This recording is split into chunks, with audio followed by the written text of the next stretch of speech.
ግረፍ ዘይግቦ አምላክ ክስቀል ዘይግቦ አምላክ ኣብ ቅድሚኡ ንምቋም መልኢኻ ግልጽ ኢሉ ክረአ ዘይኽእል ጎይታ ብፍቃዱ ናዕና ንደቂ ሰባት ንምድሓን ናህና ሓጢኣት ካብዚ ዓለም እዚ ንምውጋድ ናህና ሕማም ንምፍዋስ ናህና ጸልማት ንምብራህ ናህና ተስፋ ንምርኣይ ንምሃብ ምእንታና ኢሉ ምእንቲ ዝስቀ ዝሳቀ ህዝቢ ምእንቲ ዝፈናቀል ህዝቢ ምእንቱ ዝሓምም ህዝቢ ምእንቱ ዝጠሚ ህዝቢ ምእንቲ በኣጋንንት ዝተጠቅዐ ህዝቢ ንምድሓን ኢሉ ታሪኽ ብቻ ዘይኮነ ስርዓት ይዘምህር ዘሎፍት መስቀል ኮይኑ ምንያቱን ሁሉ ጊዜ አዴና ማርያም እንዳተባሃለት ብዙሕ ህዝቢ ንዓኣ ዘኽብር ከምዘሎ ክርስቶስ ኢየሱስ ባዕሉ ይነግራሎ ንመን ድንግል ማርያም ንዮሐንስ ድማ ድንግል ማርያም ትኽበረት ደምዃና ልዕልትን ክብርትን ቅድስትን ንጽሕትን አማላጅ ከም ዝኾነት ኣብ ትሕቲ ክርስቶስ ኮይና ናብ ክርስቶስ እተቕርብ ናይ ክርስቶስ መንገድ ተርኢ ድንግል ማርያም ምዃና እቱ ተሰቐለ አምላኽና እቱ መድሓኒ ዝኾነና አምላኽና እቱ ነገረ መስቀሉ ነስታውሶ ዘለና አምላኽና ናዕና ቤዛይልዩ መሰተ ሰቅለ ክርስቶስ በእንቲአነ ናዕናን ካብ መከራን መውፃእ ኢሉ ስለ ዝኾነ ተሰቀለ ክርስቶስ ሕዝውን ከድሕነና እዩ ካብ ስቃይ ከውፃአና እዩ ካብ ስጋዓት ከድሕነና እዩ ዝተረሓሓቁ ከቀራርበልና እዩ ዝተባኣሱ ከተዓረቀልና እዩ ዝተፈናቀሉ ከምልሰልና እዩ ዝጠመዩ ከምግበልና እዩ ተስፋ ዝቆረጹ ተስፋ እግዚአብሔር ክረኽቡ እዮም ሰላም ዘይኮነ ዓዲ ሰላም ክኸውን እዩ ንዓለምውን ሰላም ክህበና እዩ ኢልካ ብፍጹም እምነት ናውዚ ተረኺብና ዘለና ህዝብ እግዚአብሔር ብፍጹም እምነት ብዘይ ምጥርጣር ንሱ መድሓኒትና ምዃኑ ንሱ መንገድና ዝመርሐና ምዃኑ ንሱ ይቅር ዝብለልና ምዃኑ እንካውን እሽተሸለል እንተይልና ግን ሰላም የብልና ነው ህይወትና ዕረፍቲ የብልና ነው ህይወትና ተስፋ የብልና ንቅድሚት ድሕነት የብልና ንዘለዓለም መድሓኒትና ንሱ ኢየሱስ ክርስቶስ ኣብ መስቀል ዝወዓለ ድንግል ማርያም ወደይን ፈጣሪየይን ኢላ ዘመስገነቶ ወደይን አምላኸይን ኢላ ዝሰገደህሉ ዝተኣመነቶ ንሱ ድማ መሊሱ አይዘኹይሉ ዘጽናዕናዓ ንብዓታ ዝሓበሰላ ጎይታ አምላኽና እግዚአብሔር ናይ አዴታትና ንብዓት ዘይሕብሰሉ ናይ ቦታትና ጸሎት ዘይቅበለሉ ናይ ቦታትና ብራኬን በረከት ዘይልውጠሉ ናይ ሊቃውንተ ቤተ ክርስቲያን አገልግሎት ዘይቅበለሉ ንሕና ጥራይ ሸለል ከይንብል ንሕና ጥራይ ብክልተ መንገድ ከይንመጽእ ንሕና ጥራይ ብዘየልየና መንገድ ከይንመላለስ ከይንጠራጠር ኣብ ሰሙን ዝሓሰብናዮ ወርሕ እንድሕር ነዊሑ ኣብ ዓመት ዝሓሰብናዮ 3-4 ዓመት እንድሕር ነዊሑ ንምንታይ ነዊሒልና ከይንጠራጠር ንሰብ ዝፈቀደሉ ንሰብ ዝደለዮ ንሰብ ኣብ ፈቃዶ ዝኾነሉ መዓልቲ ማንም ኣብ ቅድሚኡ ዝቀውም ነገር የለን ምክንያቱ ጎይታ አምላኽና እግዚአብሔር እንትፈቅዶ እዩ ንምንታይ ዳ ስቃይ ይበዝሓና ንምንታይ ዳ ምፍልላይ ይበዝሓና ንምንታይ ዳ ምቅያም ይበዝሓና ኣነ ንስኻትኩምን ውሽጥና ንፈትሽ ኣነ ንስኻትኩምን ውሽጥና ንርአ ንምንታይ ተፈላሊና ኣነ ንስኻትኩምን ኢና ነስተኻኽሎ ንምንታይ ተፈናቂልና ኣነ ንስኻትኩምን ኢና ምስ እግዚአብሔር ንፈልጦ ንምንታይ ዳ አሞነዊሕና ወንተሎ ክመጸና ከንገብረለና ዲና ተሎ ንኽመጸናስ ንገብረለና ዲና እግዚአብሔር ታሰላም ትበሃል እንትደልያ እንተሎስ ኣባይ ባኻትኩም ይረኽባ ደሎ ኣባኻትኩም ነባይ እንድሕረኺብዋ ኣብ ኩሌና እንድሕረኺብዋ ግን በሓደ መዓልቲ ነገራት ኩሉ ምስትኽኻል ኣየኣብየንዩ ምኽንያቱ እግዚአብሔር ንኩሉ ነገር 2017 ዓመተ ምህረት በተፈላለየ ብኽፉእ ነስታውሶም ብኻሊእ መንገዲ ድማ ብተስፋ ብህይወቱ ንሓሊና ብሰላም ወዲእና ሓድሽ ዓመት ኣኽቢርና ካብ ወንጀላዊ ማቴዎስ ናብ ቅዱስ ማርቆስ ወንጌላዊ ሓሊፍና ሕዝውን ድማ መዓልትታት ቆፂርና ሰሙን ቆፂርና ናይ ሓደ ወርሒ ካብ ሓደ ሰሙን ሓሊፍና ኣለና ካብ ክልተ ሰሙን ሓሊፍና 21 በፂሕና ኣለና ደቂ እግዚአብሔር እትፈትው ህዝብ እግዚአብሔር ሊቃውንተ ቤተ ክርስቲያኑን ዝሓድሽ ዓመት እዚዩ መጀመርያ በባህር ሐሳብ ዝሓለፈ ቆፂሮም ዘሎ መስጊኖም ንዝመጽውን ብተስፋ ተማሕጺኖም ዓለም እዛ ዓለም እዚኣ እንካብ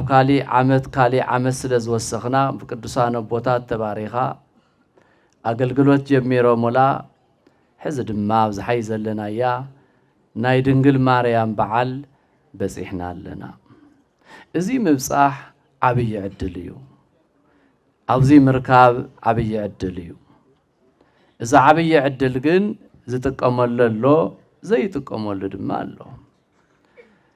زبصحوك على እግዚአብሔር አቦታትና በማይጠንት በማይሌት በጸሎት በስግደት ዘሐደረሉ ንኹልህና በረከት ከሆነና ናይ እግዚአብሔር ቅዱስ ፈቃድ ይሁን እሞ ቅድሚ ናፍቱ ዋና ትምህርት ምእታወይ ለማዓንቲ ታይና ነብዕል ዘለና መን ይትበዓል ታይከ ይትበዓል መጸውዒኡ ብዙሃን ማርያም ተባሂሉ ይዝጽዋዕ ዝበዓል እዚ ነብዕል እንተለና ግን ኣብ ውሽጢ መስቀል ኣብ ውሽጢ ናይ መስቀል በዓል ኣብ ውሽጢ ናይ መስቀል ታሪኽ ኮይና ኢና ናይ ድንግል ማርያም በዓል እነኽብሮ ምኽንያቱ ናይ መስቀል ታሪኽ ዝተረኸሉ ናይ ድሕነትና ብስፍሓት ኩሉ ግዜ እኳ ብሰዓትን ብመዓልትን ዘይፍለ እንተኾነ ነገረ መስቀሉ ግን ብዝበለፀን ብብዝሓትን ብዛዕባ ነገረ መስቀሉ ደጋጊምካ ዝንገረሉ ዝስበኸሉ ዝሰሙን እዚ እዩ ስለዚ ማርያም ብዙሃን ማርያም ኣደይ ማርያም ብዙሓት ማርያም ኮይነን ኣይኮናን ማርያም ሓንቲ እያ ትውሰኸላ ዝቕነሰላ የብላን ንሳውን ንጽሕትን ክብርትን ልዕልትን ኢሉ እግዚአብሔር ዘኽበራ እግዚአብሔር ዝቐደሳ እግዚአብሔር ዝመረፃ ካብ ደቂ ኣንስትዮ ካብ ኣዴታት ዝኸበረት ዝነጽህት ተቐደሰት ወላዲተ ኣምላክ እመ ብርሃን ዝኾነት ማርያም እያ ግን መጸውዒ ብዙሃን ማርያም ተባሂሉ ዝበዓል እዚዩ ይጽዋዕ ብዙሃን ማርያም ክበሃል እንተሎ ክልተ ነገር መንገዲ ኣለዎ እቲ ሓደ በዙ ሰዓት እዚዩ ኣብ 325 ዓመተ ምህረት ጉባኤ ንቅያ ንኽካየድ ብዙሓት ብፁዓን ጳጳሳት ብዙሓን ሊቃውንቲ ብዙሓት ኣገልገልቲ ዝተኣከብሉ ጉባኤ ክጅምርሉ ዝተሰብሰብሉ ኣብ ኒቅያ ዝተረኸብሉ ነገረ መስቀሉ ክማጎቱ ነገረ መስቀሉ ረቲዖም ነቱ ዝኣምን ባሪኾም ነቱ ዘይኣምኑን ኣምሂሮም ዘይምሃር ተኾይኖም ደሞ ኣወጊዶም ክኸዱ ዝተኣከብሉ ብዙሓት ሊቃውንቲ ስለ ዝኾኑ በዚሁ ተሓደ መጸውዒ ብዙሕ ህዝቢ ወይ ድማ ብዙሓት ሊቃውንቲ ተኣከብሉ ስለ ዝኾነ ብዙሃን ማርያም ተባሂላ ንኽትጽዋዕ እዛ መዓልቲ እዚኣ ሊቃውንተ ቤተ ክርስቲያን መስሪቶማ እዮም ብኻሊእ መንገዲ ድማ ድንግል ማርያም ስማብ ዝጽዋዓሉ ብኣኣ ስም ኣብ ዝግበር በዓል ክርስቶስ ዝፈቐዶ ህዝቢ እውን ናይ ድንግል ማርያም ክብሪ ከኽብር ቤተ ክርስቲያን ሃኒጽ ይኹን ብዝክር ይኹን ብተፈላለየ ድንግል ማርያም ኣብ ትጽዋዓሉ ክርስቶስ ኣብ ዝፈቐዶ ኩሉ ብዙሕ ህዝቢ ይእከብ ብዙሕ ህዝቢ ተኣኪቡ እግዚአብሔር ኣመስጊኑ ኣምላኹ ናይ ኣምላኹ ድሕነት ተረዲኡ ንድንግል ማርያም ክብሪ ሂቡ ከምቲ ሕዚ ተሰብሲብኩም ናይ ሊቃውንተ ቤተ ክርስቲያን ቃል እንዳሰማዕኹም ድንግል ማርያም ተኽብሩ ዘለኹም በዚ መሰረት ድማ ብዙሃን ማርያም ተባሂላ ክትጽዋዕ ክብሪ በዓል እውን ክኸውን ክቕደስ ማህሌት ክቕወም ሊቃውንተ ቤተ ክርስቲያን ሰሪዖሞ እዮም ስለዚ በዚሁ ብዙሃን ማርያም ተባሂላ እዛ በዓል እዚኣ ትጽዋዕ ብሳልሳይ ሎማዓንቲ ናይ ጎይታና ናይ መድሓኒና ናይ ኢየሱስ ክርስቶስ ኣብ ኢትዮጵያ ብሃፀይ ዳዊት ወይ ብንጉስ ዳዊት ኣትዩ ኣብ ተፈላለየ ቦታ እንዳተዘዋወረ ጸኒሑ በዚ ዕለት እዚዩ ምዕራፉ ወይ ድማ ዝኽበረሉ ቦታ ቤተ ክርስቲያን ተሰርሒሉ ቅዳሴ ቤተ ክርስቲያኑ ናይ መስቀሉ ናይ ኢየሱስ ክርስቶስ ግማደ መስቀል ተኣኪቡ ህዝቢ ኢትዮጵያ ህዝቢ ኣኽሱም ኣብቲ እግዚአብሔር ዝመረጾ ቦታ ኣብ ልዕሊ መስቀል መስቀለ ይቐምጥ ኣብ ተባሃለሉ ተኣኪቦም ዘኽበርዋ ኣኽሱማውያን ሊቃውንቲ ኢትዮጵያውያን ወይ ክንብሎ እግዚአብሔር ዘመስገንሉ ቅዳሴ ግማደ መስቀሉ ዝተኸበረሉ መዓልቲ እዩ ስለዚ በዞም ታፍቶም ብዙሓት ውሑዳት ዝተቐስክዎም በዓላት በዚ ዕለት እዚዩ ይኽበር በዚውን ይቅደስ ማሕሌት ይቕወም ስለዚ እዚ እንድሕር ኮይኑ ናይ ክርስቶስ ቅዱስ ቃል ሓደ መልዓል ገርና ንሓፂር ደቂቓ ክንነጋገር ኢና በዓልና ግን ናይ በዓልና ታሪኽ ግን ታፍቲ ብዙሕ ብውሕዱ እዚ እዩ በዚ ብዙሃን ማርያም እንዳተባሃለ ዝጽዋዕ እሞ እንድሕር ነገረ መስቀሉ በዚ ሳሙን እዚዩ በዚ መዓልቲ እዚውን ዝኽበር እንተኾይኑ ጎይታና አምላኽና መድኃኒና ቅዱሳን አቦታትና ብዛዕባ መስቀሉ ዝጽሓፍዎ ቅዱሳን ሐዋርያት ካፍቶም ቅዱሳን ሐዋርያት አርድእቲ ዝኾነ ቅዱስ ጳውሎስ ኣብ ገላትያ ምዕራፍ 6 ቁጥር 14 ዝጽሓፎ ኃይለ ቃል መልዓል ገርና ክንናገር ኢና ኢይዝሃር በመስቀሉ ዘእንበለ በመስቀሉ ለኢየሱስ ክርስቶስ እግዚእነ ኢይዝሃር ዘእንበለ በመስቀሉ ለኢየሱስ ክርስቶስ እግዚእነ ዝምካሕ ዘአምን ዘምልኽ ተረድኦ እንተኾይኑ ብዘይ በመስቀሉ ብኻሊእ ከይምካሕ ኻሊእውን ከየምልኽ ብኻሊእውን አምልኮ ከይፍጽም ምኽንያቱ ክምካሕ እንተኾይኑ መንፈሳዊ ትምክሕቲ ከአምን እንተኾይኑ ክርዳእ እንተኾይኑ ክድሕን እንተኾይኑ ብናይ ጎይታና አምላኽና መድኃኒና ኢየሱስ ክርስቶስ መስቀል ክምካሕ ኣለዎ ኢሉ ቅዱስ ጳውሎስ በቱ ሰዓት ንሱ ንገላትያ ህዝበ ገላትያ አኪቡ ንእግዚአብሔር ከምልኹ በመስቀሉ ከአምኑ ናይ መስቀሉ አመንቲ ኮይኖም ክነብሩ ዘስተምሃሮ ኃይለ ቃል እዩ እንካው ጀሚሩ ክስካብ ንሕና ዘለናያ ዝዓለት እዚኣ ድማ ንኹልህና በመስቀሉ ክንአምን ናይ መስቀሉ አመንቲ ክንከውን በመስቀሉ ክንመላለስ ይነግረና የስተምህረና ቅዱስ ጳውሎስ እዚ ቃል እዚ ክናገር እንተሎ መልዓል ኣለዎ ስቕ ኢላ ኣይኮነን እቶም ህዝቢ ብዝተፈላለየ መንገዲ ይኸዱ ስለ ዝረአዮም ብዝተፈላለየ ትምክሕቲ ገብሩ ስለ ዝሰምዖም ብዝተፈላለየ መንገድታት ወይን ድማ አምልኮታት የምልኹ ስለ ዝረአየ ኩልኹም ብዘይኮነ መንገዲ ኢኹም ትኸዱ ዘለኹም በቲ እውነተኛ አምልኮ ክፍጸመ ዝኽእል ግን በአምላኽና በኢየሱስ ክርስቶስ በቱ ኣብ መስቀል ዝወዓለ ክርስቶስ ኢየሱስ ብቻ ኢኹም ክትኣምኑን ክትምሕፀኑን ክትሰግዱን ዘለኩም ኢሉ ቅዱስ ጳውሎስ አስተምሂርዎም ከስተምህሮም እንተሎ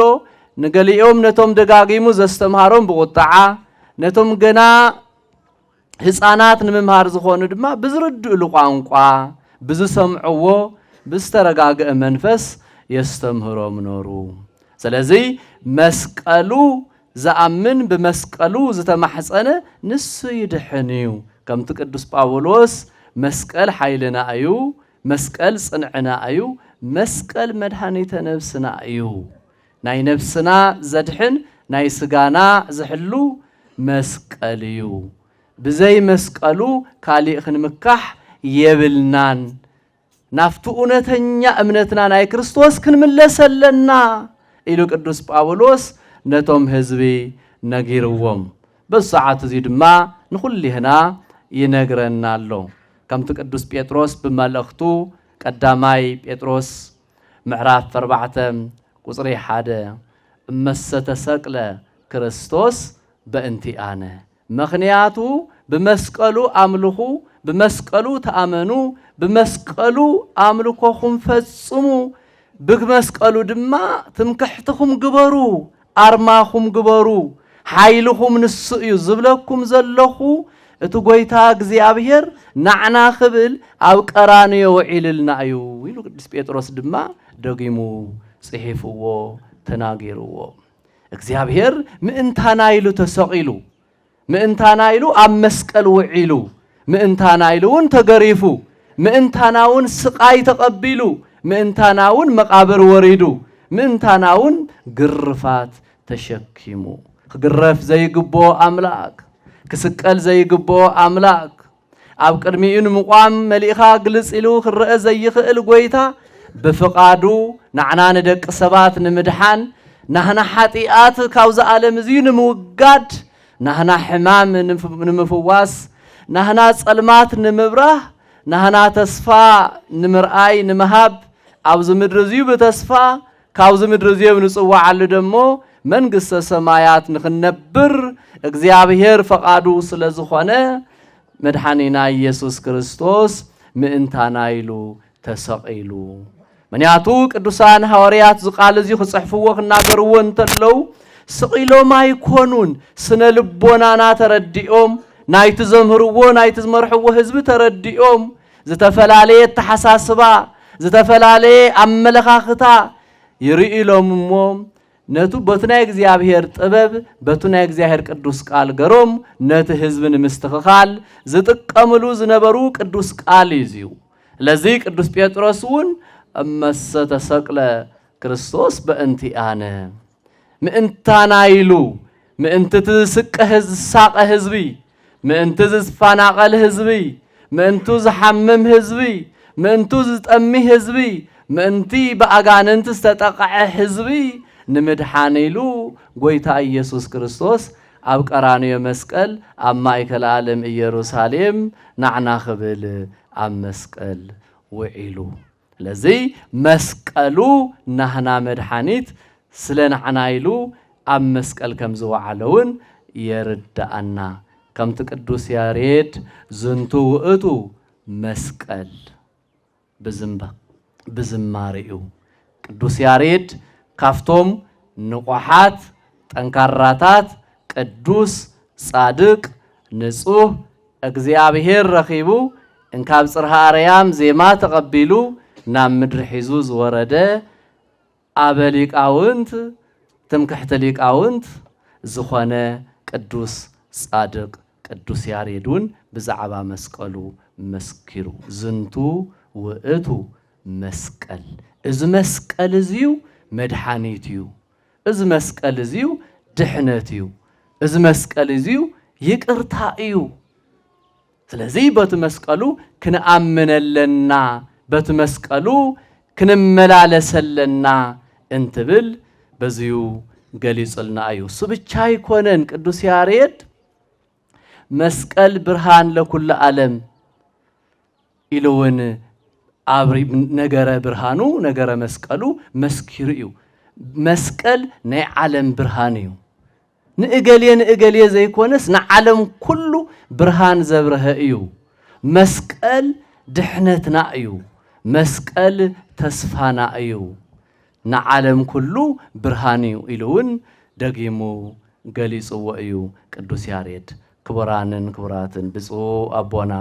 አቡነ ኢሳይያስ ኣብ ማእኸልና ተረኺቦም ብፁዕ አቡነ ናትናኤልን በቱ እግዚአብሔር ዝዓደሎም ናይ ማህሌት ማይኦም እንዳገልገሉ አቦና ብጸሎት በቡራኬ ሓዲሮም ሊቃውንተ ቤተ ክርስቲያን ኩሎም ካብቲ ማሊ ረፋድ ጀሚሮም እስካዕ ዛ ሰዓት እዚኣ ብዜማ እዮም ብማህሌት እዮም ብማይጠንት እዮም ሓዲሮም ውዒሎም ዘለኹም ምእመናን ድማ ምስኣቶም እንዳተኸታተልኩም ዳዊት ክትደግሙ ክሰግዱ ነገረ መስቀሉ ተረዲእኩም ናይ ድንግል ማርያም ክብሪ ተረዲእኩም ኣብዚ ቅዱስ ዝኾነ ስፍራ ሓዲርኩም ውዒልኩም ትማሊ ኣርፊድኩም ኢኹም ካብዚ ንላዕሉውን ነዚ በዓል እዚ ክበዓል ድማ ብዙሓት ብሞያኹም ብገንዘብኩም ብሞራል ብተፈላለየ መንገዲ ነዚ ገዳም እዚ ክዓቢ እተን እኖታትና ተስፋ ክንኾነን ኣብ ጎነን ኮንኩም ብዙሕ ስራሕ ትሰርሑውን ኣለኹም ኢኹም እዚ ኩሉ ናይ ኢየሱስ ክርስቶስ ነገረ መስቀሉ ነገረ ድህነቱ ብምርዳእ እዩ ከምቲ ድንግል ማርያም ኣብ እግሪ መስቀል ወይቆምዋ ሃብ መስቀሉ ለእግዚእነ ኢየሱስ ክርስቶስ ማርያም ወቀለጳው ማርያም መግደላዊት ማርያም ምስ ካልኦት ደቀ መዛሙርታ ኮይና ኣብ መስቀል ኢየሱስ ክርስቶስ እግሪ ቆይማ ምን ድንግል ማርያም ምስ ካልኦት ደቀ መዛሙርታ ኮይና ምስ ዮሐንስ ናይ ክርስቶስ ኢየሱስ ልሳን ዝኾነ አንደበት ዝኾነ ዮሐንስ ኣብ እግር መስቀል ቆይሞም ነሮም ከምቲ ዮሐንስ ወንጌላዊ ጽሐፎ ቆይሞም ነሮም እንዲያው ቆይሞም ብቻ ይነብዑ ነሮም አው ኮይኖም ክርስቶስ በመስቀሉ ሐዚኖም ድንግል ማርያምን ክርስቶስ በመስቀሉ ወደ አምላኻ ኣብ እግር ኮይና ትነብዕ ነራ አው እንዳሃለው ግን ጎይታ ኢየሱስ ክርስቶስ ድሕነት እንዳድሓን እንዳሃለው ስርዓት ናይ ትውልድ ናይ ዘለዓለም አከያይዳ ስርዓቱን አስተምሂሩዎም ነሩ ንድንግል ማርያምን አይዞኺ ብዙሓት ደቅ ኸለው ኽዮም በአየይ ትሕዘኒ አይዞኺ ዮሐንስ ናይቶም ብዙሓት ደቅ ኸወኪሉ ኣብ ጎኒ ኸሎ ኣለኪ ይወድኺ ደቅ ኸብዙሓት እዮም ኢልዋዩ ንዮሐንስን አይዞኻ አዴኻ ክትኮነካ እያ እመ ብዙሃን ክትከውን እያ ድንግል ማርያም እንይወትልካ ኢሉ ሂዎም ሕዚ ታሪኽ ብቻ ዘይኮነ ስርዓት ይዘምህር ዘሎፍት መስቀል ኮይኑ ምንያቱን ሁሉ ጊዜ አዴና ማርያም እንዳተባሃለት ብዙሕ ህዝቢ ንዓኣ ዘኽብር ከም ዘሎ ክርስቶስ ኢየሱስ ባዕሉ ይነግራሎ ንመን ድንግል ማርያም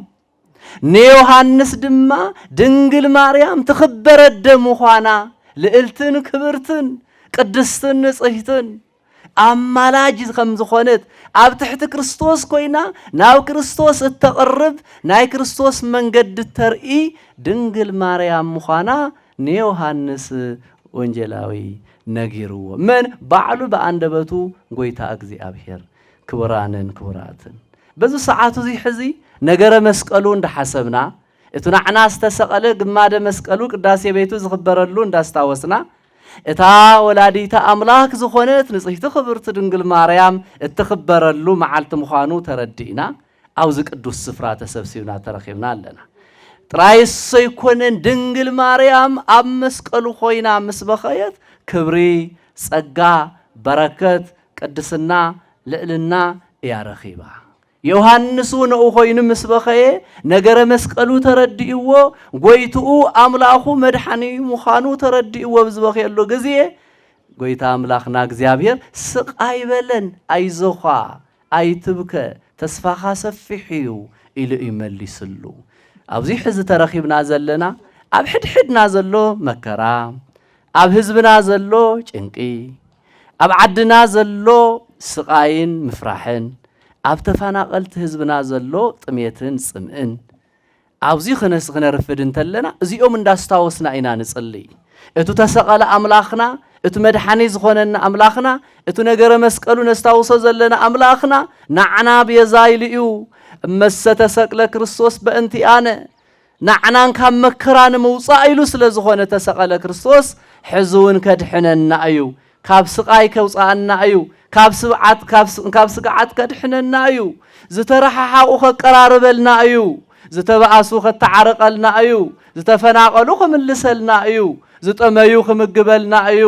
ተስፋ ዝቆረጹ ተስፋ እግዚአብሔር ክረኽቡ እዮም ሰላም ዘይኮነ ዓዲ ሰላም ክኸውን እዩ ንዓለምውን ሰላም ክህበና እዩ ኢልካ በፍጹም እምነት ናውዚ ተረኺብና ዘለና ህዝብ እግዚአብሔር በፍጹም እምነት ብዘይ ምጥርጣር ንሱ መድኃኒትና ምዃኑ ንሱ መንገድና ዝመርሐና ምዃኑ ንሱ ይቅር ዝብለልና ምዃኑ እንካውን እሽተሸለል እንተይልና ግን ሰላም የብልና ነው ህይወትና ዕረፍቲ የብልና ነው ህይወትና ተስፋ የብልና ንቅድሚት ድሕነት የብልና ንዘለዓለም መድኃኒትና ንሱ ኢየሱስ ክርስቶስ ኣብ መስቀል ዝወዓለ ድንግል ማርያም ወደይን ፈጣሪየይን ኢላ ዘመስገነቶ ወደይን አምላኸይን ኢላ ዝሰገደህሉ ዝተኣመነቶ ንሱ ድማ መሊሱ አይዞኹ ኢሉ ዘጽናዕናዓ ንብዓታ ዝሓበሰላ ጎይታ አምላኽና እግዚአብሔር ናይ አዴታትና ንብዓ ዘይሕብሰሉ ናይ ቦታትና ጸሎት ዘይቅበለሉ ናይ ቦታትና ብራኬ ንበረከት ዘይልውጠሉ ናይ ሊቃውንተ ቤተ ክርስቲያን አገልግሎት ዘይቅበለሉ ናይ ምእመናን ምጽዋት ናይ ምእመናን ስግደት ናይ ምእመናን ጸሎት ዘይቅበለሉ ነገር ሓንቲ እኳ የብሉን ንሕና ጥራይ ሸለል ከይንብል ንሕና ጥራይ ብኽልተ መንገዲ ከይንመጽእ ንሕና ጥራይ ብዘየልየና መንገዲ ከይንመላለስ ከይንጠራጠር ኣብ ሰሙን ዝሓሰብናዮ ወርሒ እንድሕር ነዊሑ أب عمز حسبنا يو سلستر بعد عمت اندحر نويحو نمنتاي نويحلنا كين التراتر نسبز فقدلو نسبز دليو نسبز أبز فقادو زخونلو معلتي ما نمب قدمي إزقوم نجار يهلن مخنياتو قويت أملاخنا እግዚአብሔር انتفقديو نمنتاي دا أسقاي بزحنا نمنتاي دا أمفللاي بزحنا نمنتاي دا أمقيامي بزحنا أنا نسخاتكم وشتنا نفتش أنا نسخاتكم وشتنا نرأى نمنتاي تفلالينا أنا نسخاتكم نينا نستغاخلو نمنتاي تفناقيلنا أنا نسخاتكم نينا مس እግዚአብሔር نفلطو نمنتاي دا أمنويحنا وأنتلو خمصنا نقبر لنا دينا تلو نخمصناس نقبر لنا دينا እግዚአብሔር ታሰላም ትበሃል እንትደልያ እንተሎስ አባይ በኻትኩም ይረኽባደሎ አባኻትኩም ነባይ እንድሕረኺብዋ ኣብ ኩሌና እንድሕረኺብዋ ግን በሓደ መዓልቲ ነገራት ኩሉ ምስትኽኻል ኣየኣብየንዩ ምኽንያቱ እግዚአብሔር ንኩሉ ነገር ብቀረባ በሓፂር ንምውሳን ንምዕራይ ዘኣብየ ነገር ስለዘየለ እንድሕር ዝመካሕ ኮይኑ በኢየሱስ ክርስቶስ መስቀል ይመካሕ بندحر زأمن كوينو بإيسوس كريستوس نجار مسكالو تردئيتو ناي تردئيو هيوتو كله بإግዚአብሔር كبارخ يستوعل قويتانا أملاخنا مدحانينا إيسوس كريستوس